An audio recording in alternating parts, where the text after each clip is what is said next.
Oh, Charlotte. Bah. Haven't stopped screaming yet. Ah! What's up, everybody? It's Danny, Cast, and we just got back from seeing a special 30th anniversary screening of Silence of the Lambs. This movie swept the Oscars back in 1991, won Best Picture, Director, Screenplay, Actor, and Actress. And to this day, is probably, I still think, the only horror movie to win Best Picture. With think it was scary. The Shape of Water is not a horror movie. It's more sci-fi. And Parasite, well, we can argue about that. So that leads me to a question, because everybody, loads and loads of people love to argue that this is not a horror movie. What do you think?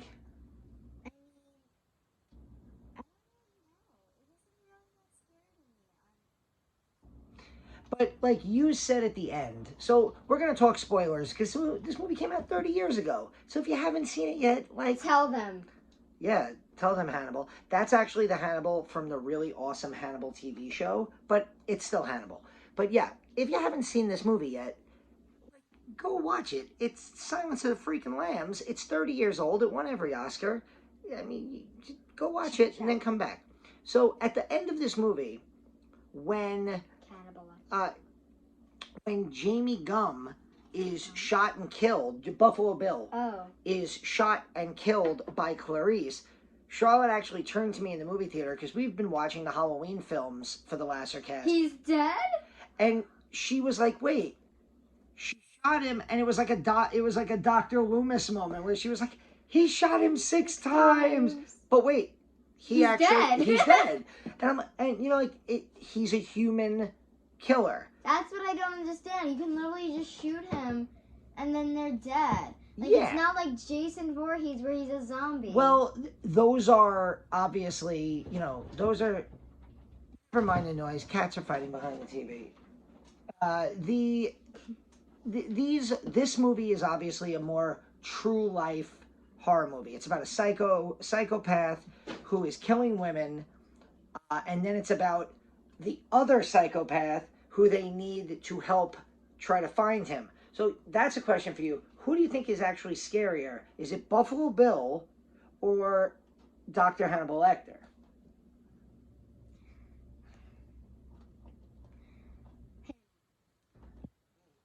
What about Hannibal made him so creepy?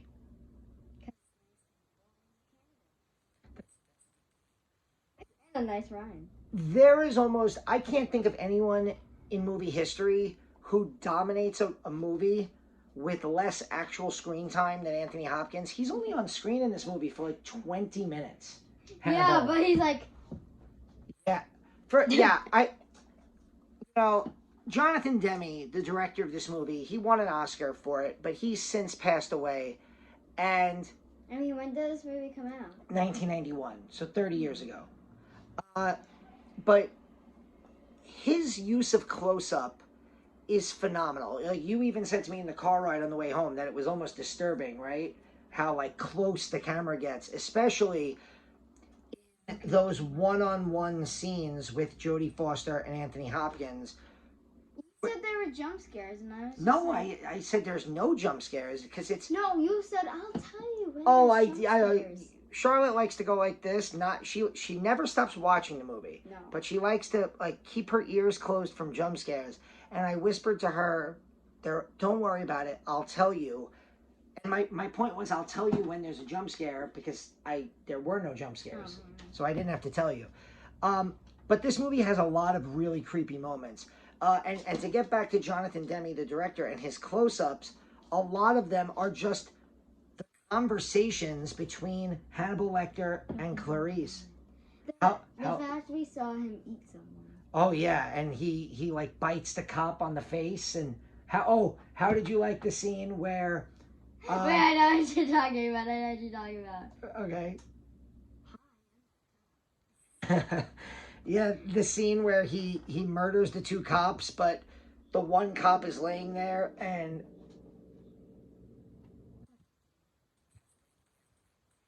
and everybody thinks that the cop is dying, but it turns out Hannibal cut the face off of that cop and put it over himself. Keep talking. Okay. Yeah, that is one of the great and then of course the camera pans as they find the dead cop. The camera pans to the ambulance and Lecter sits up and pulls the dead cop's face off of his own face. Oh my God. I have seen Silence of the Lambs, I would venture to say 30 times in the last 30 years. I actually watched this movie with Brandon about a year or so ago. That's our son, my son, her brother. I watched this movie with you tonight in the theaters. I've seen this movie with friends. It never, ever doesn't creep me out. There are parts of this movie, even in the asylum. The only thing that really scared me is how similar the asylum looked. Because I recognized it and I was like, that was just like Sam. Oh, And I feel like either represented or actually went to that real place in that episode. Yeah, I mean, this movie is really famous, and on shows like Sam and Cat and other kids shows. I mean, they had the exact same asylum, and at the very end, there was this psychopath like, hello. Oh, is that the girl who wanted to kidnap Freddy? No, there was Neville Papperman. He was at the last one. Okay, I remember Neville. And he was like, hello, Samantha. Yes. Now we're talking about Sam and Cat. But yeah, but this movie Just is so like- famous Just that like Hannibal they and like, spoof it all the time. hello. What was her? Kara. Hello, Clarice. Yeah. Clarice. How'd you like when he goes, a census taker once tried to test me. I ate his liver with fava beans and a nice Chianti. And then he goes, ugh. He's so good in this movie. He is so good. He's one of the he's one of the greatest villains in movie history. I think AFI, the American Film Institute, when they ranked the greatest villains in movie history, they put him in like the top 3. Not sure. I think it might have been him, or it was Darth Vader. There's Darth Vader. No, like because it's all movies, not just horror movies. But to me, Hannibal Lecter is great because he's somehow charming. Charming. Like, you want to listen to him talk. He's smart, but he's so evil, and he knows he's evil, and he just keeps doing evil things. What a nice hairdo he has at the end.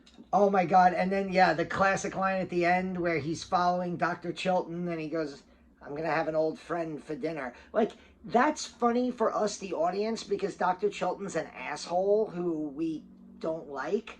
At first, I was like, oh. I was like, oh, Lear. Yeah. Wait, the guy who was on the doc, like, Hannibal Lecter's doctor, the guy who let Clarice in the prison. Mm-hmm. He didn't die at the end. No. Well, I thought he. Lecter was following him. And and then that's why I was confused because he came out of the plane. We're supposed to think he died. That later that night, Hannibal Lecter is going to find him, kill him, and eat him. Yes. I want to talk about Jodie Foster for a second because we watch a lot of horror movies together, and you get to see a lot of final girls like Nancy in Nightmare on Elm Street, Laurie Strode in Halloween. All the final girls in the Friday movies. Every single one. You know, Clarice is something totally different. She's not a final girl. She's the lead star of the movie, and it's like by accident she finds the killer at the end.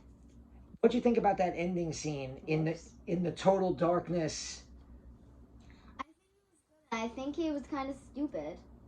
Like, why would you click it? Well, in order to fight, if he was going to kill her, in order to shoot somebody, you have to gets, it's called cocking the gun. Like you have to pull the. Oh, I know nothing about firearms. I'm like, you have to cock the gun. No. And then, but yeah, it's like loading it. So I have but to put this down. the problem with him is that he did that and then just like stood there, and she heard it and just immediately swung on and fired. Wouldn't that be anyone? Like if I heard something, I'd be like. I just love how intense her face looks in that last. Like she looks so familiar. She's one of the most famous actresses of the last. but I don't think I've ever No, seen I don't think. something. No, I don't think you've ever seen anything she was in. But have you? Yes, I've seen Jodie Foster movies before. I've seen a lot of Jodie Foster movies. She's an excellent actress. So overall, this was a Fathom Events film. Fathom Events is a company that puts classic films back into the movie theaters. A few weeks ago, I saw Citizen Kane, the Citizen Kane, in the movie theater, thanks to Fathom Events. They usually work in conjunction with TCM, which is Turner Classic Movies. So, it's funny, Ben Mankiewicz from TCM at the end, after the credits, mentioned that Roger Corman has a bit role in this movie, and he's a director that you saw on Joe Bob, where Joe Bob interviewed him.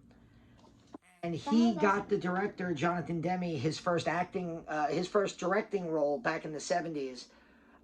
Also, who else did I point out to you? Which other person had a cameo? It was, the big guy with the beard. Yeah, I forgot his name.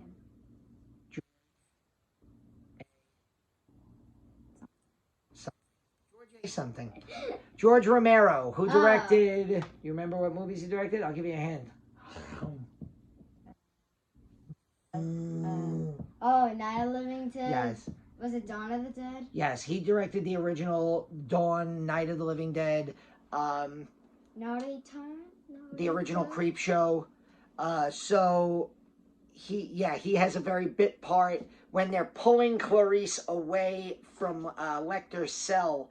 He's the big guy with the beard who's on the walkie-talkie.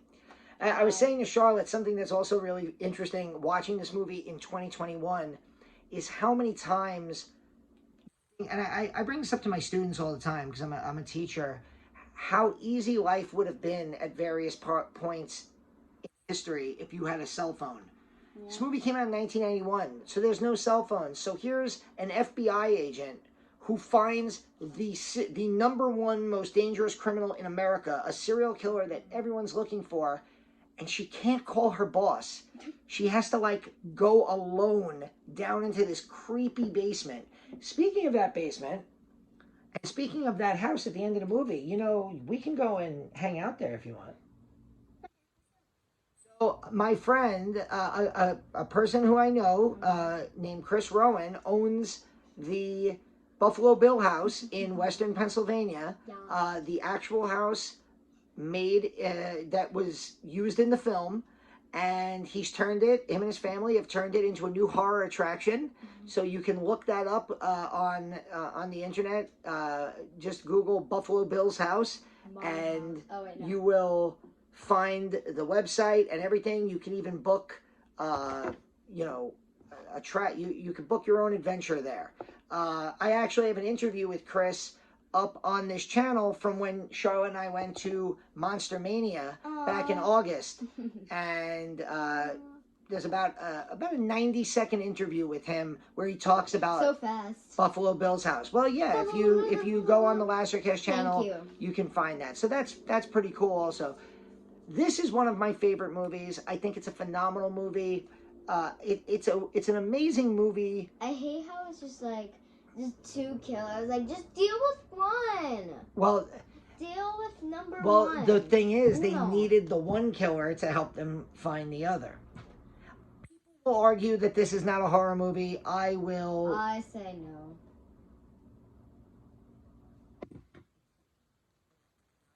Yeah. This movie is terrifying because, this is the first time I'm watching this movie. You looked at me 4 different times in the movie theater and were like... I just meant When the guy was hanging with his stomach. Yes, it's an amazing scene. You're also a little bit different than most almost 11-year-olds. Oh, almost. Thank you. Yeah, I mean, most kids your age haven't seen The Exorcist and all the Friday the 13th movies. Do not say that. Nope. Inside Out. Yeah. Most kids your age haven't seen the Evil Dead trilogy. Yeah. So, you know, you have a higher tolerance for scare than most people. Pete and his daughter Pepper just reviewed Silver Bullet on this channel, like, for example, which is. I don't think Jaws is a horror movie. Oh dear. Bye. Yeah. Pete and his daughter Pepper just reviewed Silver Bullet on our channel. Ooh, I love that movie. There is a monstrous full moon tonight, and that video posted already, which great timing by Pete and Pepper. And Pete was saying in their review that that was one of Pepper's her first Stephen King movie.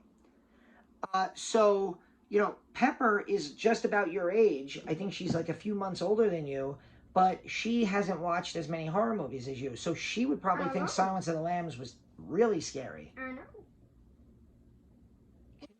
Off my shoulder, Hannibal. So, anyway, Silence of the Lambs, 30th anniversary, Fathom events showing.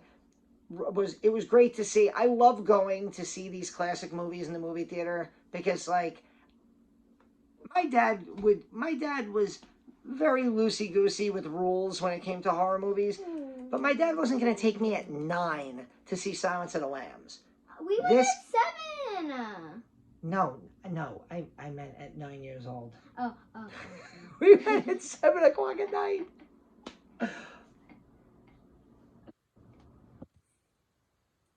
Close up. Yeah, my dad would not have taken me when I was 9 years old to see Silence of the Lambs in the movie theater. You're a lot more ahead of where I was watching horror movies when I was your age. So, kudos to you for making it through. That was funny. And look, it looks like Michael Myers is trying to squeeze through.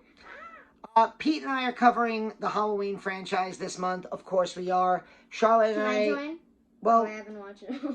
Charlotte and I have a review of Halloween 2 up on the channel. Yeah. The original Halloween 2 from 1981. Not 2018. No, we have a 1-minute short reaction to Halloween Kills. Halloween Kills. I saw that in the movie theater. I have my own review of that movie up on the channel. That movie, I don't know. Pete and I are going to be finishing up the Halloween series. We're going to be doing a ranking, not of the Halloween films, but of the Halloween timelines. There are about 5 timelines in the Halloween franchise now, so that's going to be fun. We also have another special interview with David Weiner, the director of In Search of Darkness 1, 2, and soon to be part 3. I thought you already interviewed him. Yes, that interview is going up on the channel very soon. I believe by Friday. Yes. We have interviews up on our channel now with Joe R. Lansdale, with Keith Lansdale. I was just privileged to be sent a signed copy of Christmas with the Dead, which was written by Keith Lansdale based on his father Joe Lansdale's story. I'm going to watch that and throw up a quick review of that very soon. We also have interviews with Josh Maurerman, who wrote Bird Box, Max Booth III. I have an interview with Sandy King Carpenter from New York Comic Con. All that and more. Please like, share, and subscribe to The Lacercast. His lamb chops are cold. Hannibal's lamb chops are cold. Let's go get Hannibal Lecter more lamb chops. But Charlotte,